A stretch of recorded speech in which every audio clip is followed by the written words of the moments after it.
राधे राधे, प्रणाम। मैं पूनम अपने YouTube चैनल पूनम सरिता संगीत में आप सबका तहे दिल से स्वागत करती हूँ और आप सबके लिए ईश्वर से मंगल कामना करती हूँ।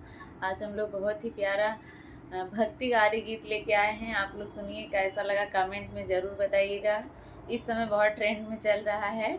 आप लोग बताइएगा कैसा लगा। खूब सारा प्यार और आशीर्वाद दीजिएगा। वीडियो को ज़्यादा से ज़्यादा शेयर करिएगा। मंगल भवन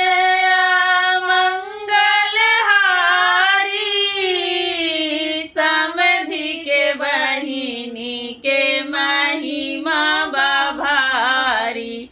राम सिया राम जय जय राम। राम सिया राम जय जय राम।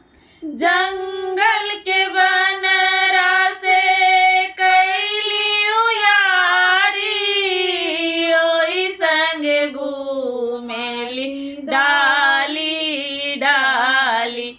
पत्थरा पे जाके करेली विश्राम। राम सिया राम जय जय राम। राम सिया राम जय जय राम।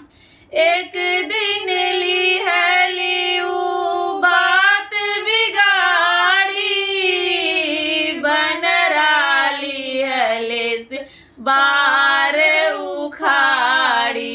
रोवत रोवत भैली परेशान। राम सिया राम जय जय राम।